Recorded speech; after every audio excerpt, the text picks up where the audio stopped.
शिव कहते हैं, हे देवी, ये अनुभव 2 श्वासों के बीच घटित हो सकता है। श्वास के भीतर आने के पश्चात और बाहर लौटने के ठीक पूर्व श्रेयस है, कल्याण है। आरंभ की 9 विधियां श्वास क्रिया से संबंध रखती है, इसलिए पहले हम श्वास क्रिया के संबंध में थोड़ा समझ लें और विधियों में प्रवेश करेंगे। हम जन्म से मृत्यु के क्षण तक निरंतर श्वास लेते रहते हैं। इन 2 बिंदुओं के बीच सब कुछ बदल जाता है, सब चीज बदल है, कुछ भी बदले बिना नहीं रहता। लेकिन जन्म और मृत्यु के बीच श्वास क्रिया अचल रहती है। बच्चा जवान होगा, जवान बूढ़ा होगा, वह बीमार होगा, उसका शरीर रुग्ण और क्रूप भी होगा, सब कुछ बदल जाएगा। वह सुखी होगा, दुखी होगा, पीड़ा में होगा, सब कुछ बदलता रहेगा। लेकिन इन 2 बिंदुओं के बीच आदमी श्वास भर सतत लेता रहेगा। श्वास क्रिया एक सतत प्रवाह है, उसमें अंतराल संभव नहीं है। अगर तुम एक क्षण के लिए भी श्वास लेना भूल जाओ तो तुम समाप्त हो जाओगे। यही कारण है कि श्वास लेने का जिम्मा तुम्हारा नहीं है, नहीं तो मुश्किल हो जाएगी। कोई भूल जाए श्वास लेना तो फिर कुछ भी नहीं किया जा सकता। इसलिए यथार्थ में तुम श्वास नहीं लेते हो क्योंकि उसमें तुम्हारी जरूरत नहीं है। तुम गहरी नींद में हो और श्वास चलती रहती है। तुम गहरी मूर्छा में हो और श्वास चलती रहती है। श्वास तुम्हारे व्यक्तित्व का एक अचल तत्व है। दूसरी बात, ये जीवन के अत्यंत आवश्यक और आधारभूत है, इसलिए जीवन और श्वास पर्यायवाची हो गए। इसलिए भारत में उसे प्राण कहते हैं। श्वास और जीवन को हमने एक शब्द दिया। प्राण का अर्थ है जीवन शक्ति, जीवंतता। तुम्हारा जीवन तुम्हारी श्वास है। तीसरी बात, श्वास तुम्हारे और तुम्हारे शरीर के बीच एक सेतु है। सतत श्वास तुम्हें तुम्हारे शरीर से जोड़ रही है, संबंधित कर रही है। और श्वास ने सिर्फ तुम्हारे और तुम्हारे शरीर के बीच सेतु है, वह तुम्हारे और विश्व के बीच भी सेतु है। तुम्हारा शरीर विश्व का अंग है। शरीर की हर एक चीज, हर एक कण, हर एक कोश विश्व का अंश है। ये विश्व के साथ निकटतम संबंध है और श्वास सेतु है। और अगर सेतु टूट जाए तो तुम शरीर में नहीं रह सकते, तुम किसी अज्ञात आयाम में चले जाओगे।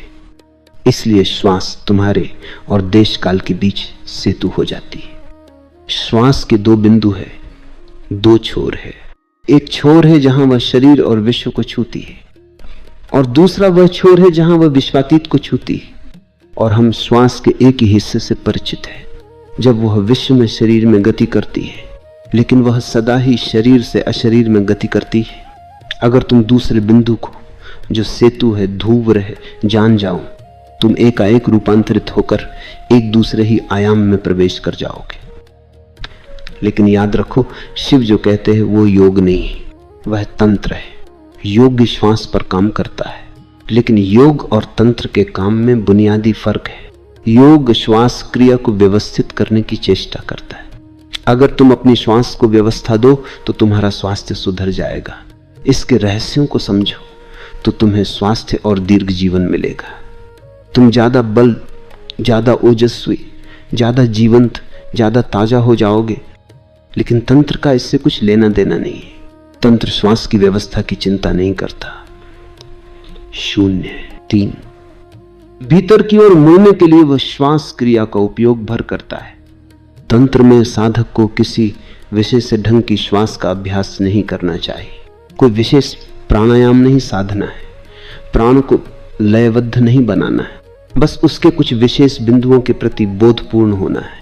श्वास प्रश्वास के कुछ बिंदु है जिन्हें हम नहीं जानते। हम सदा श्वास लेते हैं, श्वास के साथ जन्मते हैं, श्वास के साथ मरते हैं, लेकिन उसके कुछ महत्वपूर्ण बिंदुओं को बोध नहीं है। और यह हैरानी की बात है, मनुष्य अंतरिक्ष की गहराइयों में उतर रहा है, खोज रहा है, वह चांद पर पहुंच गया है, लेकिन वह अपने जीवन के इस निकटतम बिंदु को समझ नहीं सका। श्वास के कुछ बिंदु है जिसे तुमने कभी देखा नहीं है।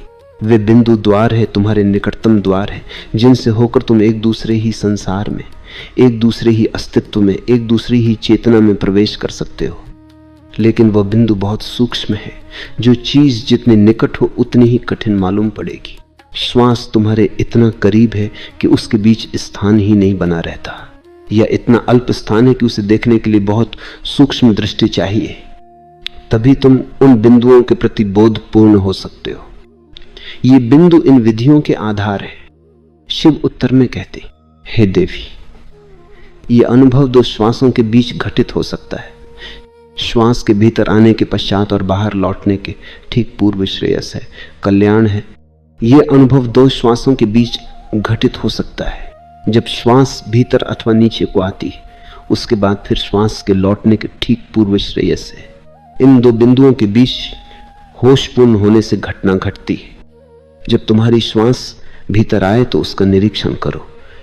उसके फिर बाहर या ऊपर के लिए मुड़ने के पहले एक क्षण के लिए या क्षण के 1000वें भाग के लिए श्वास बंद हो जाती है। श्वास भीतर आती है और वहां एक बिंदु है जहां वह ठहर जाती है। फिर श्वास बाहर जाती है और जब श्वास बाहर जाती है तो वहां एक बिंदु पर ठहर जाती है और फिर वह भीतर के लौटती है। श्वास के भीतर या बाहर के लिए मुड़ने के पहले एक क्षण है जब तुम श्वास नहीं लेते हो।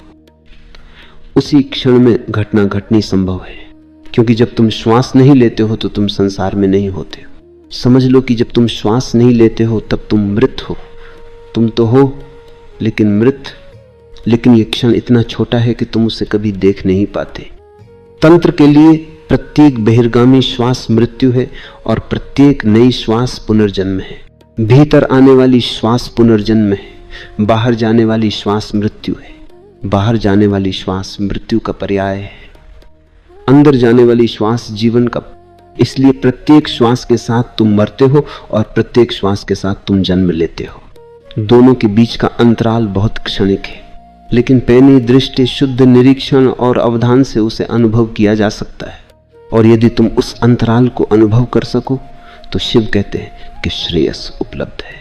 तब और किसी चीज की जरूरत नहीं है। तब तुम आप्तकाम हो गए। तुमने जान लिया, घटना घट गई।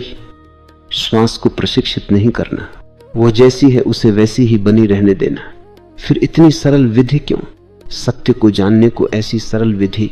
सत्य को जानना उसको जानना है जिसका न जन्म है न मरण। तुम बाहर जाती श्वास को जान सकते हो, तुम भीतर जाती श्वास को जान सकते हो, लेकिन तुम दोनों के अंतराल को कभी नहीं जानते। प्रयोग करो और तुम उस बिंदु को पालोगे। उसे अवश्य पा सकते हो। वह है तुम्हें या तुम्हारी संरचना में कुछ जोड़ना नहीं, वह है ही सब कुछ। सिर्फ बोध नहीं है। कैसे प्रयोग करो? पहले भीतर आने वाली श्वास के प्रति होशपूर्ण बनो, उसे देखो, सब कुछ भूल जाओ और आने वाली श्वास को, उसके यात्रा पथ को देखो। जब श्वास नासापुटों को स्पर्श करे तो उसको महसूस करो। श्वास को गति करने दो और पूरी सजगता से उसके साथ यात्रा करो। श्वास के साथ ठीक कदम से कदम मिलाकर नीचे उतरो। न आगे जाओ और न पीछे पड़ो, उसका साथ न छूटे, बिल्कुल साथ साथ चलो। स्मरण रहे, न आगे जाना है और न छाया की तरह पीछे चलना है। समांतर चलो, युगपत। श्वास और सजगता को एक हो। 2 श्वास जाती है तो तुम भी नीचे जाओ और तभी उस बिंदु को पा सकते हो जो 2 श्वासों के बीच में है। श्वास के साथ अंदर जाओ, श्वास के साथ बाहर आओ। बुद्ध ने इसी विधि का प्रयोग विशेष रूप से किया, इसलिए यह बौद्ध विधि बन गई।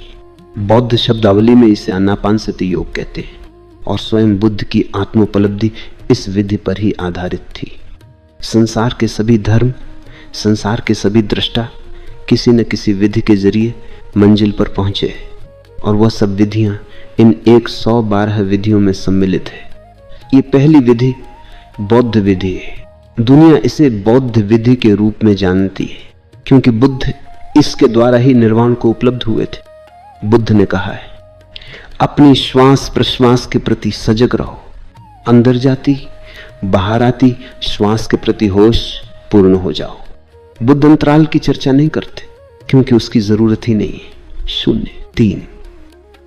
बुद्ध ने सोचा और समझा कि अगर तुम अंतराल की 2 श्वासों के बीच के विराम की फिक्र करने लगे तो उससे तुम्हारी सजगता खंडित होगी। इसलिए उन्होंने सिर्फ ये कहा कि होश रखो। जब श्वास भीतर आए तो तुम भी उसके साथ भीतर जाओ और जब श्वास बाहर आए तो तुम उसके साथ बाहर आओ। विधि के दूसरे हिस्से के संबंध में बुद्ध कुछ नहीं कहते। इसका कारण यह है कि बुद्ध बहुत साधारण लोगों से, सीधे साधे लोगों से बोल रहे थे। वे उनसे अंतराल की बात करते तो उससे लोगों में अंतराल को पाने की एक अलग कामना निर्मित हो जाती, और ये अंतराल को पाने की कामना बोध में बाधा बन जाती है। क्योंकि अगर तुम अंतराल को पाना चाहते हो तो तुम आगे बढ़ जाओगे, श्वास भीतर आती रहेगी और तुम उसके आगे निकल जाओगे, क्योंकि तुम्हारी दृष्टि अंतराल पर है जो भविष्य में है। बुद्ध कभी इसकी चर्चा नहीं करते, इसीलिए बुद्ध की विधि आधी है, लेकिन दूसरा हिस्सा अपने आप ही चला आता है। अगर तुम श्वास के प्रति सजगता का, बोध का अभ्यास करते गए तो एक दिन जाने अनजाने ही तुम अंतराल को पा जाओगे।